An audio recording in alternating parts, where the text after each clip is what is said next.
صدق اللہ العظیم۔ میرے انتہائی واجب الاحترام معزز سامعین کرام اور ہم مکتب ہم مشن ساتھیوں، آج کی اس بارونق محفل میں آپ حضرات کے سامنے جس موضوع پر لب کشائی کرنا چاہتا ہوں وہ ہے حج کی فرضیت و فضیلت۔ حج دین اسلام کا 5واں رکن ہے اور اللہ تعالیٰ کی عظیم ترین عبادت ہے۔ تمام انبیاء کرام اور اللہ تعالیٰ کے نیک بندوں کا شعار ہے، کیونکہ روایات میں آتا ہے حضرت آدم علیہ السلام نے اور باقی تمام انبیاء کرام نے کعبۃ اللہ کا حج کیا ہے، اور کوئی نبی ایسا نہیں گزرا جس نے حج نہ کیا ہو،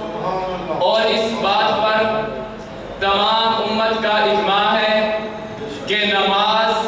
روزہ، زکوٰۃ کی طرح حج بھی دین اسلام کا ایک رکن ہے اور فرض عین ہے، کیونکہ اللہ تعالیٰ کا ارشاد ہے کہ اللہ تعالیٰ کی عبادت کے لیے لوگوں پر کعبۃ اللہ کا حج فرض کیا گیا ہے۔ ہر عاقل و بالغ مرد و عورت مسلمان پر فرض ہے جو وہاں تک پہنچنے کی استطاعت رکھتا ہو، اور جو شخص اس کا انکار کرے تو بے شک اللہ تعالیٰ تمام جہانوں سے بے نیاز ہے۔ سامعین ذی قدر، جب حضرت ابراہیم علیہ السلام نے کعبۃ اللہ کو تعمیر کیا تو اللہ تعالیٰ نے حکم فرمایا، اے ابراہیم لوگوں کو آواز دو کہ میرے گھر کا طواف کریں۔ تو حضرت ابراہیم علیہ السلام نے پہاڑ کی چوٹی پر جا کر آواز دی۔ اس آواز کو سب نے سنا، جو وہاں پر موجود تھے انہوں نے بھی سنا، جو وہاں پر موجود نہیں تھے انہوں نے بھی سنا، اور جس نے اس آواز پر جتنی مرتبہ لبیک کہا وہ اتنی ہی مرتبہ اللہ تعالیٰ کے گھر کا دیدار کرے گا۔ سامعین محترم، جس قدر عبادات ہیں سب کا مقصد اپنی بندگی کو ظاہر کرنا اور نعمت کا شکر ادا کرنا ہے۔ اپنی بندگی سے مقصود اپنے معبود کے سامنے عاجزی اور انکساری کو ظاہر کرنا ہے، اور یہ بات حج میں عدم درجے میں پائی جاتی ہے، کیونکہ حاجی احرام کی حالت میں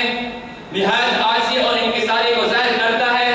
اپنے عزیز و اقارب، مال و دولت سب کو چھوڑ کر بڑی اور باہری سفر کے تکالیف کے باوجود اپنے محبوب کی طرف دیوانوں کی طرح دوڑتا چلا جاتا ہے، اور زبان سے لبیک اللہم لبیک کی صدا لگاتا جاتا ہے، جیسا کہ محبوب اسے پکار رہا ہو، وہ نہایت شوق کے ساتھ زبان حال و کان سے جواب دے رہا ہو، میں حاضر ہوں۔ جب محبوب کے دیار میں پہنچتا ہے تو کبھی اس کے دور و دیوار اور منزل کو چومتا ہے، کبھی اس کے ارد گرد گھومتا اور طواف کرتا ہے۔ جب دیکھتا ہے کہ اس ناچیز کو اس سعادت عظمیٰ سے مشرف فرمایا گیا ہے تو فوراً سجدہ شکر بجا لاتا ہے اور اپنی غلامی کا اظہار اور اپنے معبود کے ایک ہونے کا اقرار کرتا ہے۔ سامعین محترم،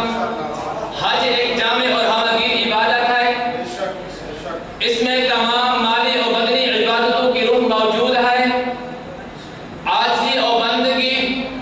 اطاعت و تقویٰ کے وہ تمام جذبات جو دوسری مستقل عبادتوں سے الگ